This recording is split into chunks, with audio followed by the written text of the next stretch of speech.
What's up, guys? Fox Die here, coming at you with a quick recipe on how to make lasagna in less than 6 minutes. Now, if you hear some thunder in the background, I do apologize. It's raining right now, and I don't have any insulation for my windows. What we're going through right now is the ingredients that you need. You can go ahead and rewind this and pause it if you need a little bit more time to figure out exactly what it is. But this is a basic lasagna recipe. First, you're going to take your beef. I use about 2.5 pounds. I'm using turkey, actually.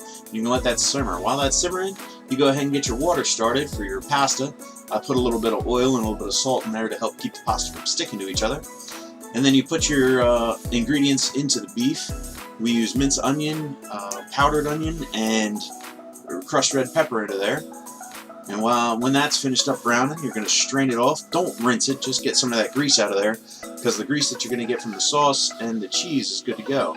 After your water's boiling, you're going to throw your lasagna in there to get it nice and to start cooking that down. And then you're going to take it to a boil, keep it going until it's al dente.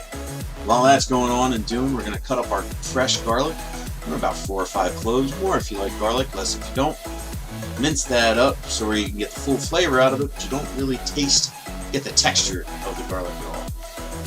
So you're going to have that all minced up, and you're going to take it and put it over into your beef, stir it up, let it simmer some more. Then we're going to open up our sauce can, put a little bit down in a 9x13 inch pan. We're going to use this instead of oil to keep the lasagna from sticking, because like I said, you already have enough grease as it is. Pour the rest into your beef and stir it all up and let it simmer. Then you're going to take your pasta over there and strain it. Don't rinse that either. It's not really all that big of an issue.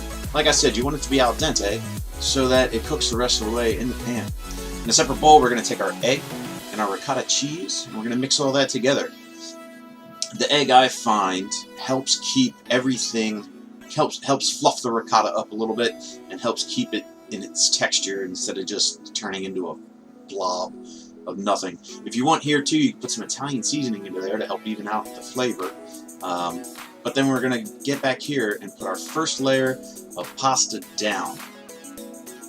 And this is where we're going to layer everything. So the first layer is your pasta, and then you go with a layer of the beef sauce mix, and then you're putting a layer of ricotta cheese down. And then on top of that, you're going to go ahead with a layer of mozzarella and a layer of Parmesan.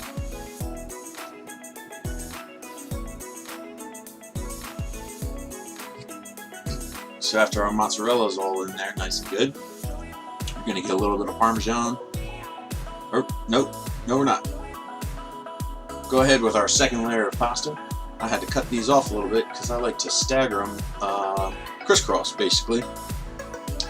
Keeps them together a little bit better when you go to cut it at the end instead of having them all go the same way. But this is where I found out I screwed up. You see, I didn't have enough ingredients for a 9x13 inch pan. I had enough for a smaller pan. So my first step in trying to remedy this, as any other father would do, was to get a smaller pan and try to cut it and throw it in there. But it didn't really go over too well. So we pulled out the lasagna pieces of pasta and put them back in the lasagna bowl, and I decided, well, let me just mix everything up together.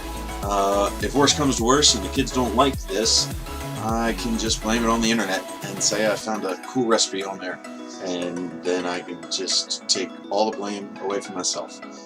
But so what you're seeing me do here is pour the pasta or the ricotta and the meat all together with the sauce, and then start another smaller layer with the remnants of what I had from my 9x13 into an 8x8, I do believe, or maybe that's a 9x9 pan. And then I mixed all the ricotta and all together and put a layer of that. And then, just for good measure, figured why not just throw a bunch of cheese onto it. And there I remembered the Parmesan for that layer. But what I didn't remember was the Italian seasoning on each layer, unfortunately. So once you're done your first layer, you do the same thing again. You put your pasta down, then you put your mixture of meat, sauce, and cheese down, and then you add another layer of mozzarella, and then another layer of Parmesan, and then a third layer, if you have enough left, which I did for a pan this small, for a third layer of lasagna, and mozzarella, Parmesan, and then you top it off with a layer of pasta, and then on top of that, we're going to go ahead and put another layer of cheese just to kind of seal it all together. And then Parmesan. And this is where I finally remembered the Italian seasoning on top. Now that's parsley, oregano, thyme, all the regular stuff. And then what we're going to do is we are going to take it and roll it, cover it in aluminum foil. I like to do 2 layers of aluminum foil, turning it 90 degrees, just to get a good seal on there. Then you're going to take your oven at 375 and for 20 minutes with it covered.